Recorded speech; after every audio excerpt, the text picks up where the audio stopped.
মাঠে আমিরে জামাতের উপস্থিতিতে সমাবেশ হয়েছিল। দীর্ঘ 28 বছর পর আজকে লক্ষ্মীপুরের ঐতিহাসিক আদর্শ সমাজ সরকারি উচ্চ বিদ্যালয় মাঠে জামাতের এই সমাবেশে কেন্দ্র করে লক্ষ্মীপুরের প্রত্যন্ত অঞ্চল থেকে সাড়া জাগিয়েছেন এবং দল দল লক্ষ জনতা সমাবেশের দিকে অগ্রসর হচ্ছে। এই সমাবেশে আমাদেরকে সহযোগিতা করেছেন লক্ষ্মীপুরের আইন শৃঙ্খলা বাহিনী সহ সাংবাদিক বন্ধুগণ, সকল স্তরের ছাত্র জনতা। আজকের এই সমাবেশে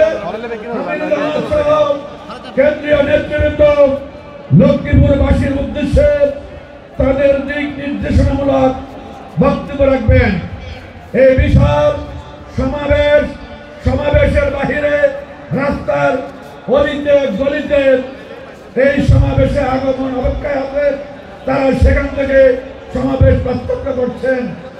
আমরা গুটি কয়েক শৃঙ্খলা বাহিনীর লোক দিয়ে শৃঙ্খলা রক্ষা করা সম্ভব নয়। এই জন্য প্রত্যেকে নিজ নিজ দায়িত্বে শৃঙ্খলার দায়িত্ব পালন করবেন, এই প্রত্যাশা ব্যক্ত করছি। প্রিয় ভাইরা, জামাত ইসলামী একটি আদর্শবাদী আন্দোলন। এখানে আমরা সুশৃঙ্খলতা বিশ্বাস করি। আমাদের কোন স্বেচ্ছাসেবক যেন কারোর কষ্টের কারণ না হয়, এই বিষয়ে স্বেচ্ছাসেবক দৃষ্টি আকর্ষণ করছি। মঞ্চের ডান পাশে নির্মিত একটি নির্মাণাধীন একটি বিল্ডিং আছে।